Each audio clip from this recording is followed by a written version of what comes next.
أعوذ بالله من الشيطان الرجيم.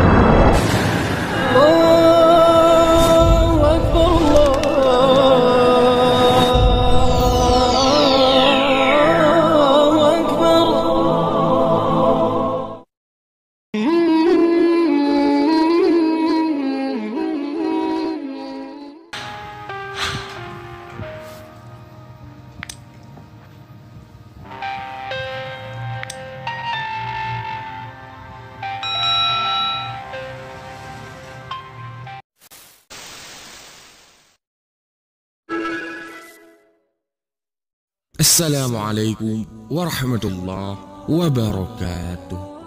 Sahabat beriman, diriwayatkan Syekh Abdul Qadir mempunyai murid yang bodoh dan buta agama. Namun ia menaruh cinta, rindu kepada gurunya, yaitu Syekh Abdul Qadir. Pada waktu ia mati, ditanya dalam kubur oleh pertanyaan kubur dari malaikat Mungkar Nangkir. Apa agamamu? Siapa Tuhanmu? Dan siapa nabimu?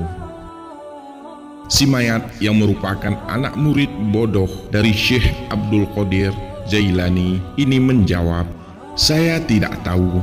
Yang saya ketahui hanyalah guruku Syekh Abdul Qadir Al-Jailani. Beliaulah yang sangat kucintai." Mayat itu selalu memanggil-manggil Syekh Abdul Qadir Al-Jailani, sehingga malaikat Mungkar Nakir merasa bingung menghadapi kejadian ini. Lalu hal ini diajukan kepada Allah Subhanahu wa Ta'ala. "Ya Allah, Engkau maha mengetahui tentang jawaban hambamu ini. Untuk hal itu saya serahkan kepadamu ya Allah." Allah Subhanahu wa Ta'ala berfirman, "Berikan siksaan dia sebagaimana mestinya." Pada waktu itu malaikat Mungkar Nangkir akan melaksanakan siksaan sebagaimana perintah Allah Subhanahu wa Ta'ala. Tiba-tiba Syekh Abdul Qadir Al-Jailani muncul sambil berkata, "Wahai malaikat Mungkar Nangkir, mayat muridku jangan disiksa, karena dia waktu hidupnya termasuk orang yang bodoh dan tidak tahu tentang agama. Yang dia ketahui hanyalah aku ini." Lalu Syekh melanjutkan pembicaraannya, "Akulah yang akan memberi jawaban terhadap segala pertanyaan yang kalian akan tanyakan. Nah, sekarang mau menanyakan masalah apa?" Untuk kedua kalinya atas kejadian ini, malaikat Mungkar Nangkir bertambah bingung dan dengan segera melaporkan pada Allah Subhanahu wa Ta'ala. Allah Subhanahu wa Ta'ala berfirman, "Sebagaimana tadi, siksa dia sebagaimana mestinya." Setelah malaikat itu menerima perintah dari Allah Subhanahu wa Ta'ala, lalu diambilnya godam. Ketika mayat akan disiksa, tiba-tiba Syekh menghadang, merebut godam dari tangan malaikat Mungkar Nangkir, lalu dilemparkan. Beliau berkata, "Semuanya minggir demi panasnya kecintaanku yang membara dalam batinku kepada Allah. Siapapun juga tidak ada yang menandingiku. Ingat, kalau mayat muridku disiksa, surga dan neraka semuanya akan kubakar. Artinya dalam surga tidak akan senang dan di nerakanya itu tidak akan susah." Ketika itu datanglah perintah Allah Subhanahu wa Ta'ala, "Sekarang ku ampuni dosa mayat itu. Jangan kamu siksa wahai malaikat Mungkar, disebabkan karena kemuliaan kekasihku Abdul Qadir Al-Jailani. Aku menanggung rindu padanya, dan lebarkan pula kubur mayat orang itu." Itulah kisah anak murid dari Syekh Abdul Qadir Al-Jailani. Luar biasa karamah beliau, yang dimana seorang wali hidup dan matinya itu sama saja. Beliau memiliki karamah yang luar biasa. Karena kecintaan muridnya, ini membuat Syekh Abdul Qadir Al-Jailani membantu sang murid, meminta kepada Allah Subhanahu wa Ta'ala untuk keselamatan muridnya. Dan ini juga hampir sama dengan kisah Abu Bakar dalam kisah mencintai Rasulullah Sallallahu Alaihi Wasallam. Sayyidina Abu Bakar radhiyallahu anhu selalu mengiringi Rasulullah sallallahu alaihi wasallam berjalan pulang setelah menunaikan sholat Isya berjamaah. Keduanya berjalan bersama dan berpisah ketika Nabi masuk rumahnya.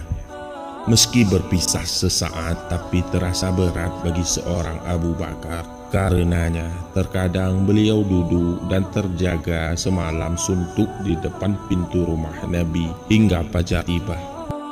Mengapa sampai segitunya, duhai Abu Bakar dan ya Rasulullah Sallallahu Alaihi Wasallam, ketika tahu sahabat sejatinya itu menungguinya di rumahnya sampai menjelang fajar? Sungguh engkau adalah segala penghias dan pengobat rindu bagi mataku, wahai Rasulullah. Qurratu aini bika ya Rasulullah, jawab Abu Bakar As-Siddiq.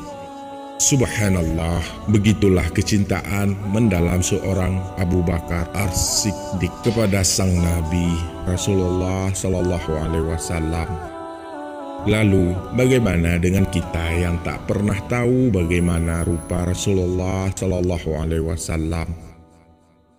Imam Hasan Al-Basri ketika ditanya tentang amalan yang mendekatkan diri kepada Allah dan yang menyelamatkan pada hari akhir, cintailah para aulia atau ulama, orang yang dekat dengan Allah, dan berharap ketika Allah menatap hati para kekasihnya, di sana tertulis namamu, dan itu akan membuat Allah membiarkan engkau bersama mereka di tempat terbaiknya.